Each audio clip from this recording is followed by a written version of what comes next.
Lighting. This is. Did They that doing light the just, big one. Did that light just not work? Did we just not? I don't know. I don't know what was going on there. I don't really know what's going on. But yeah, this is like a upgrade. Look. We should try to We're do it. professional. Yeah, we look really professional. We're so We professional. look it. We look it. Alright. Is it recording? Yeah. Okay, good. Welcome back to another episode of Chrysalis Collective, the podcast. Today we're going to be talking about expectations. And I'm Alexis Ramirez. I'm Savannah Taylor. And expectations is like such a broad, big subject. Yeah. But they're real and they're alive. Expectations from others, expectations from ourselves, expectations that we place on our future or on the womb, like expectations. I feel like I've been having to process a lot, and I didn't realize how many expectations were put onto my own reality that I then kind of embrace, and I'm like, okay, that's valid, without first thinking about what I actually want. And I think that's a space that I'm having to find myself occupying even more, is that I need to think about what I want first before I think about any kind of expectations on anything. And that's been a lot. Yeah, I feel like expectations of myself that has controlled so much of my life up until probably 2 years ago or a year and a half ago, when I really started devoting myself to spiritual deconstruction and living in alignment with my womb and learning how to sit with expectations and changing what purpose they serve in my life instead of removing them entirely. But I want to hear about the expectations that you have had to kind of deconstruct and sit with for yourself.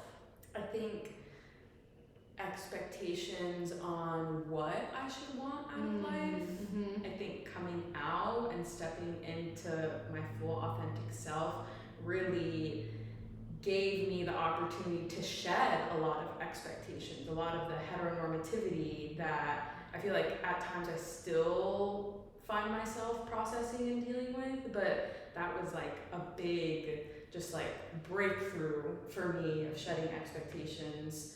And similar to you, within I came out like maybe like 3 years ago, so it's been recent that I'm like, oh, I did everything that you like. I think specifically the expectations of like my parents, thinking about what they lovingly really want for me, but having to come to terms with the fact that I'm going to disappoint them because their expectations and wants of me are not the ones that I have for myself. And I had a lot of praise and positive aspects of myself uplifted in meeting those expectations of them for so long that there's an immense grief now when I don't meet them. And I have to really accept that two things can be true, that they can love me and think that they know what's best for me, and at the same time I can be happy fulfilling my own needs and not have to look back to them for validation or approval into what I'm stepping into for myself, because my reality and what I'm building and the way that I work and move throughout life is just so different.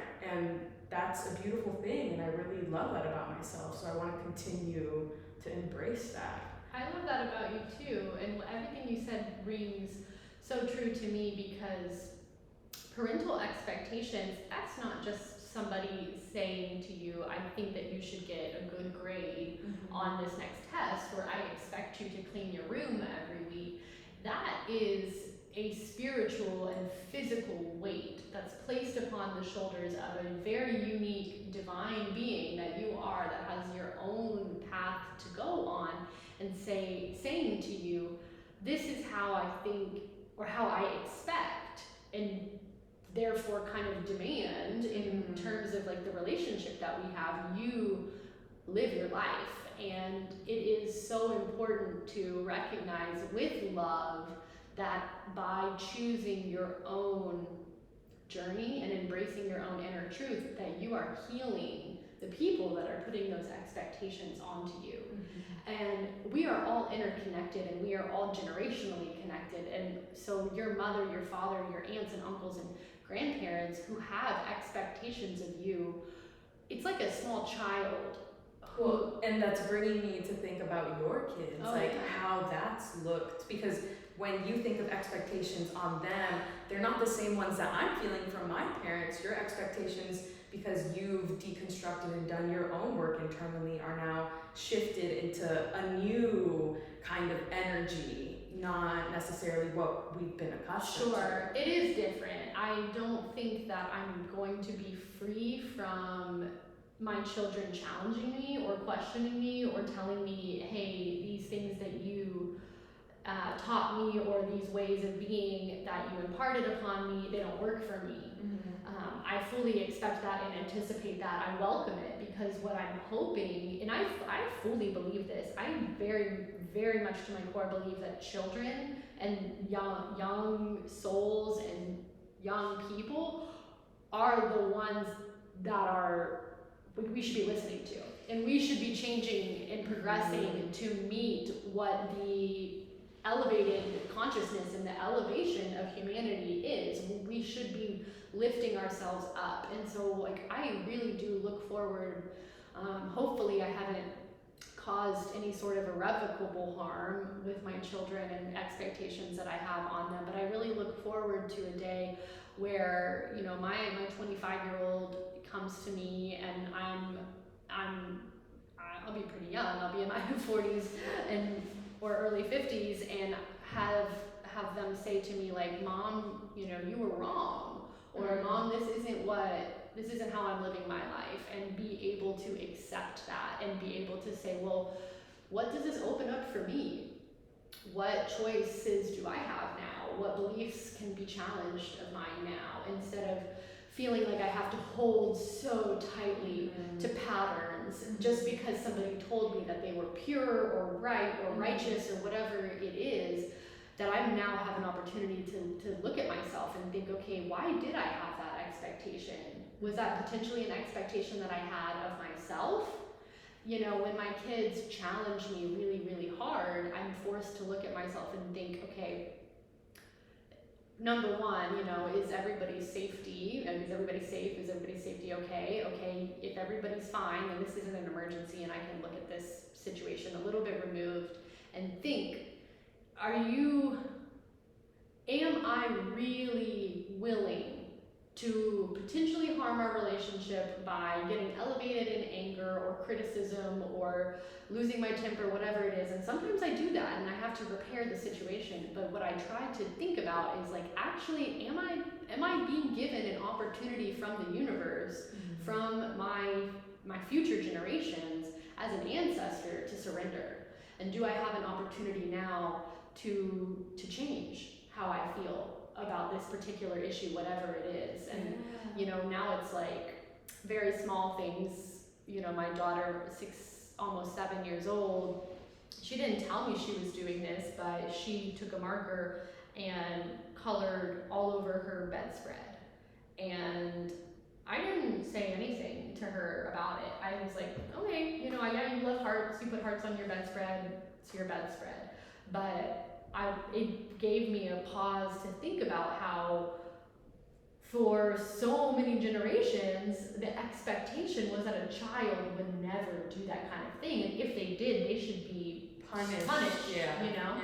Yeah. And so it's stuff like that starts small, but it does kind of ratchet up to the bigger things. And I hope, you know, I walk with as much humility as I can, knowing that I'm only 6.5 years through parenting, but that when bigger things come up, that I will also be able to surrender, because I've practiced surrender from an early stage of parenting. And hearing you say that, if expectations aren't being met, then there's usually punishment correlated to that. Whether it's emotional, whether it's spiritual, whatever way it takes shape. Yeah, shame. I think shame is just the biggest part of unmet expectations when it comes to generations and of self. You know, when you have expectations of yourself and you are failing to meet them for whatever the reason is, then you are immediately brought into a place of shame. Yeah. And instead of thinking about like, okay, how did this discrepancy come to play, or was the expectation maybe a little bit too high, or you know, do we need to take some baby steps before we get there? It immediately becomes about us, Exactly. who we are. Well, and honoring that we can take accountability for our actions and maybe not meeting our own expectations, but we don't have to have that be in a way that's punishing. Sure. Like you were saying, self-shaming. Like, it doesn't mean that because I didn't meet my own expectations, I'm not good enough, or that I don't deserve what I wanted or what I expected to get. Because I think a lot of the expectations that I've noticed on myself are to produce. And that's really hard to disassociate from being in a society that requires you to, in whatever way, shape, or form that takes. In order to live in the society we live in, you have to produce at some capacity. Yeah.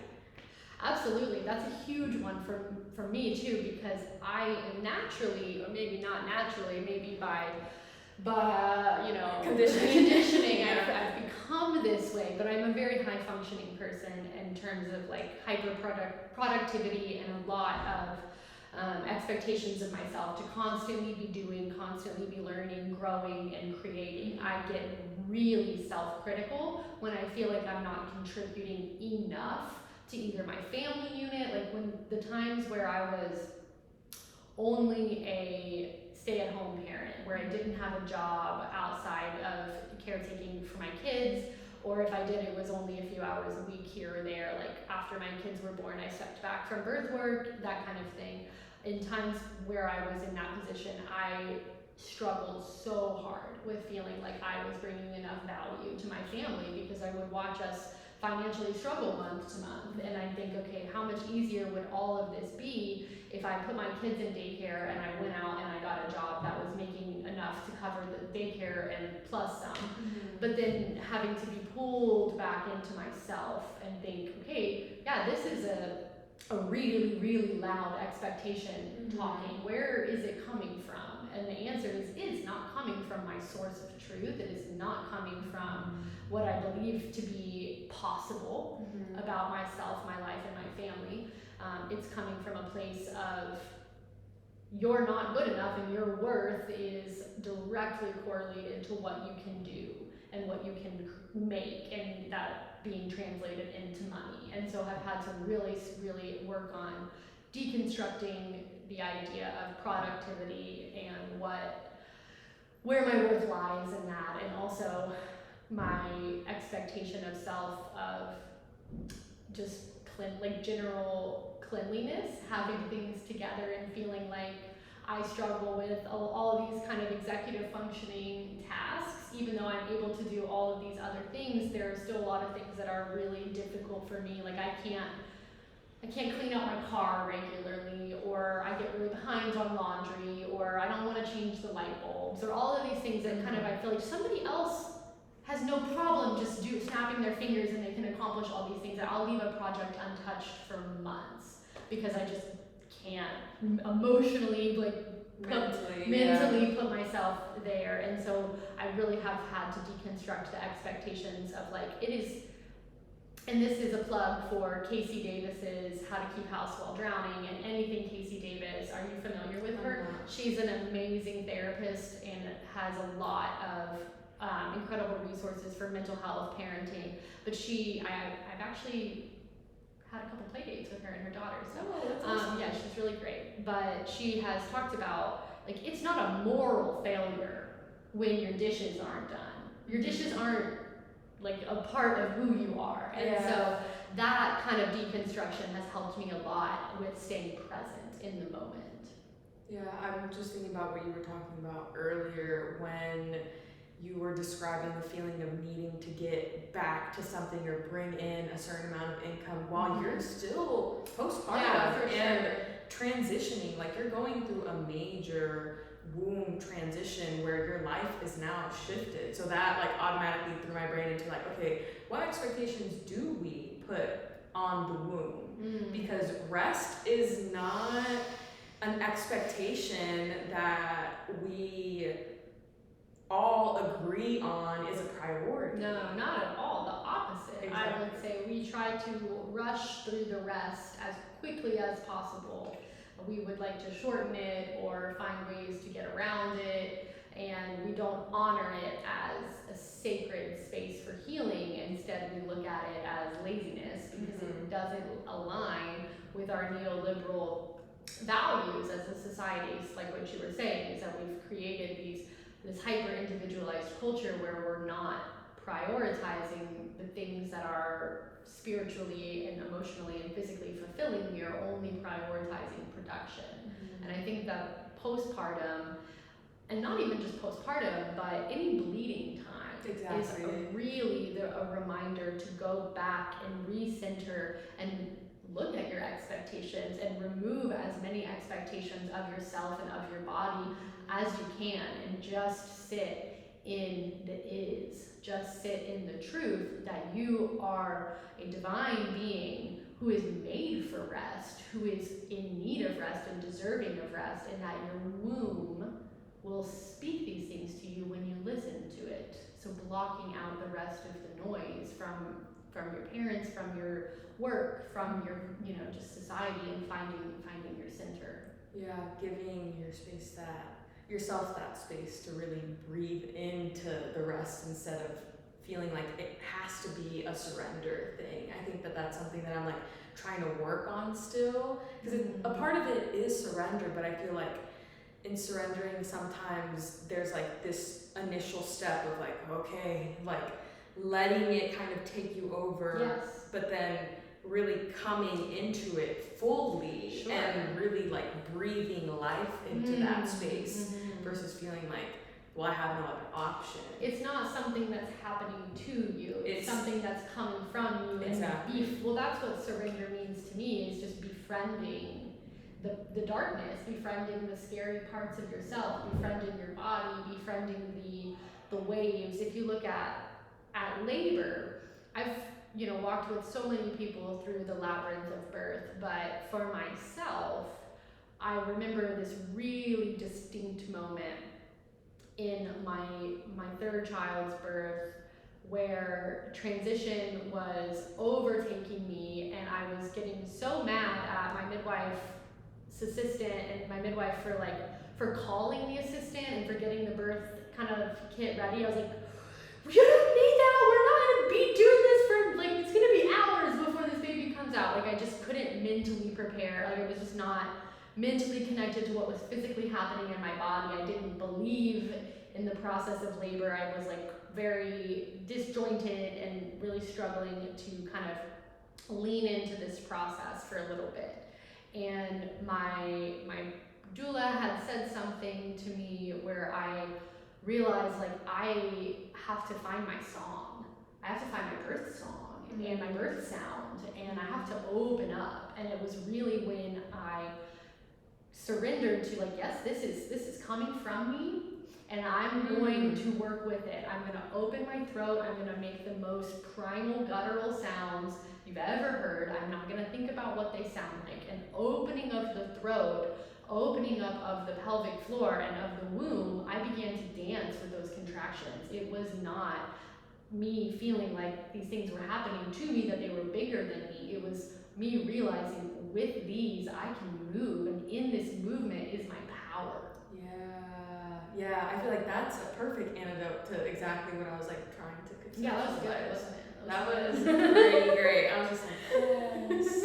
Makes me so excited to start supporting births, because it is a labyrinth. Exactly. It is. The only way out is through. The only way out is through. I've been thinking a lot about the labyrinth in general, mostly because my kids are very into Greek mythology. Greeking out. Shout out Greeking Out. Watch. Oh man, I've heard the Greeking Out theme song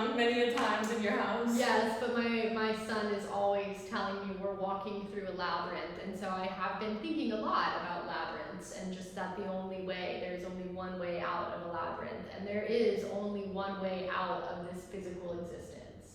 And we have a choice to sit with the expectations, and when you look at life with a death positive, a befriending of death, we have a choice to make every move we make and every decision we make and every relationship and connection that we have, prioritize the knowing that this holographic physical experience is very, very temporary, and that we will no longer have the options of believing what we believe about ourselves and about our bodies one day. And so, is this really what you want to believe? Is this really what you want to do? Is this really how you want to treat somebody else? Are those really the expectations that you want to align yourself with?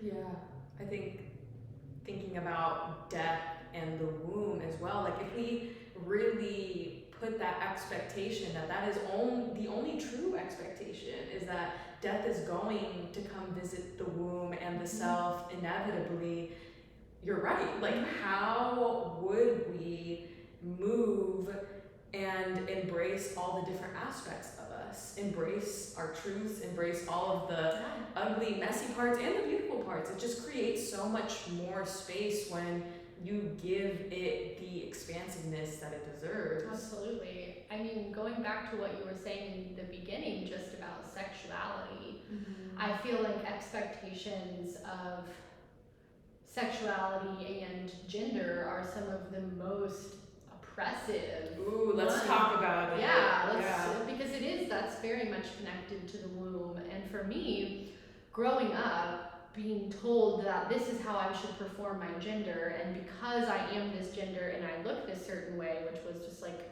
a very cute blonde hair, blue eyes little girl, because I looked like that, it was then my job to be a wife and a mother, and it was my job to be a virgin, like I remember one time getting a handwritten note from my mother that I was probably 12 or 13 years old. I don't even know if I had kissed anybody yet, but I got this note that said to me, hold on to your virginity as long as you can. It is the most important thing about you.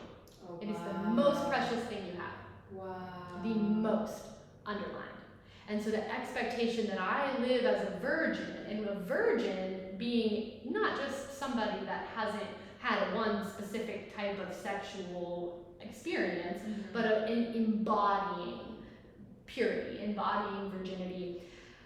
And we can deconstruct all of the things about purity culture, but knowing that I had that expectation upon me, it impacted everything about myself. It impacted the way I related to men, it impacted the way I related to women, to older people, to myself, and I took that expectation as my truth. And I didn't realize until I had always known that I had different parts of my sexuality from the time that I even became aware of sexuality, 12 years old. I had always known, but because I had this expectation on myself, it became not only possible but expected of me to choose the expectation instead of the self, because of all of the threats of hell and losing. There was safety in that. Yeah, there was so much safety in the expectation and love in the expectation. But it's conditional. Well, it's not love. Yeah, it's not love at all. And so that has been a huge thing for me to try to deconstruct, because being a mother, being in a relationship, being, an in-law, being in a community, just having all these different identities, you have to think about how are you going to navigate all of the expectations and do it with tact instead of being like, I would like to do this to everybody. I don't think this is my middle finger yet. Okay. Instead of just saying fuck you guys, I'm doing what I want, which is kind of how we feel sometimes. We have to try to you are sitting in so much love. with the expectations that your family has on you and giving them so much space and grace. And I just really admire you for that, because it's not something that most people are really able to navigate with that much love. And I think it's really, really beautiful. Well, thank you. That really means a lot, because it is something that I'm practicing not allowing it to shift my vibration and my perspective and where I'm coming from, because at the end of the day, I'm choosing to give grace to myself so I can give grace to others, and knowing that is one thing, and actually practicing it and living in accordance to that value is a lot more difficult than I would like to admit. But in hearing you talk about the expectation of purity and purity culture, it brought up a personal story for me of me being 15, of knowing that at my quinceañera, a part of my gifts were like having a purity ring. Yeah, one of those. Yeah, and true love waits. Yeah, and I like remember the day that my dad noticed that it was gone, and it definitely was after the fact that I had lost, quote unquote, lost my virginity, because whatever that means, right? Exactly. Yeah. But I remember feeling like, oh, I know in this very moment I am disappointing you. Yeah. I know that I'm disappointing you, and I don't like this feeling, and it's really coming full circle to me now, because I'm real, like, that was tied into my sexuality in one way, right? And now tying it back to my queerness, and how I feel like at the root of me being queer, there's a lot of disappointment for my family. There's a lot of disappointment because I'm not reaching the expectation of a traditional nuclear heteronormative family that was just such a, oh, but that's what you wanted, that's what you wanted. Like, I've heard that, and it's like, okay, that's what I wanted. I'm now a different person, so allow me to choose differently. I'd also inquire, is it what you wanted, or is it what you were expected to want? Yeah. Because I feel that as somebody who was very, very much expected to want motherhood. And I did. I felt like I had spirit babies and a connection to motherhood that was very much a part of who I was from a very young age. But coming to motherhood and coming to the identity of also a wife by the age of 20, I felt like I was immediately thrown into the freaking Brady Bunch or something, where it was now, because I really struggled leaving college after school, like not really knowing what to do with myself career-wise, having this baby, wanting to be with my baby, blah, blah, blah, blah, blah, all this mess. My whole self then became about cooking and cleaning and taking care of the baby, and I had to do everything with the baby. I had to do everything with the house. I had to do all of the cooking, and I stayed that way for about 2.5 years.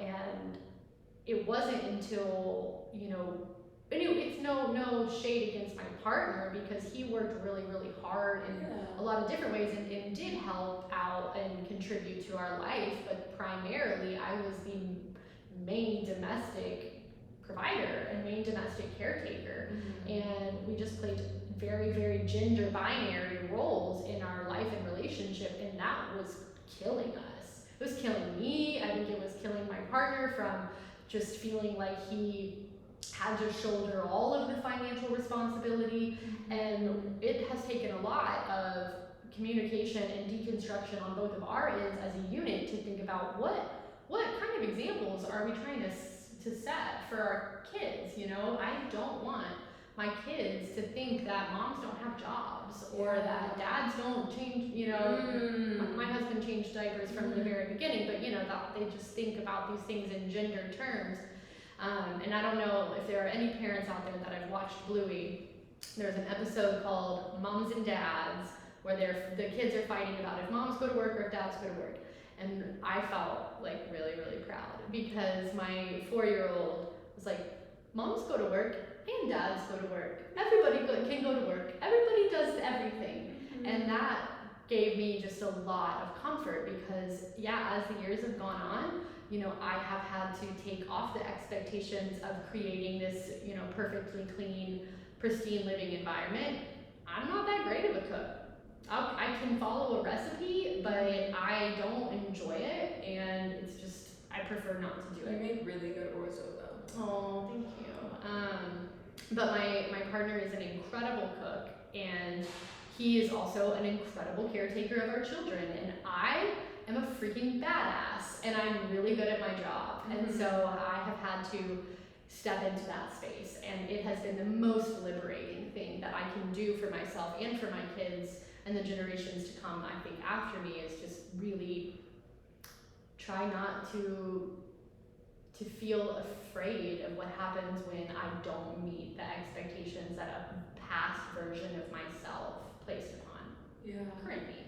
And expectations a lot of times aren't necessarily even spoken, right? No, like, most of the time I'd say they're not. They're unspoken. And so to be able to have your kids, like your 4-year-old knew that expectation of who's the worker, right? Like, is it the wife or the husband? Like, that's not even a question, because guess what? Everybody gets to do what they feel is right for them and what makes them happy. And if that was the new expectation, like globally, we'd be in such a because it doesn't have to be work or home. Exactly. It doesn't. It why don't we ask, are you happy? Do you feel fulfilled?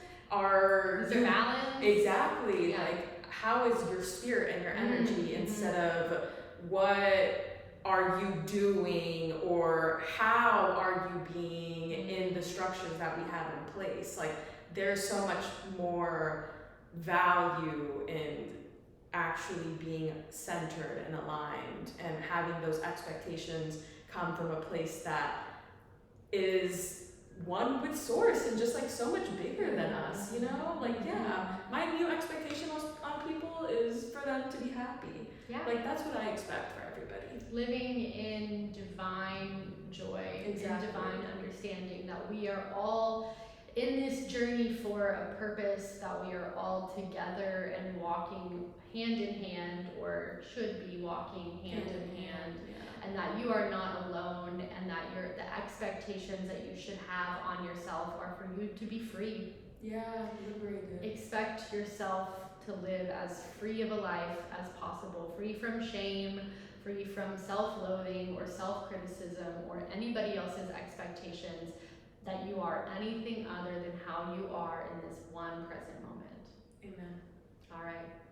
On that note, this was another episode of Chrysalis Collective, the podcast. I am Savannah Taylor. And I'm Alexis Ramirez.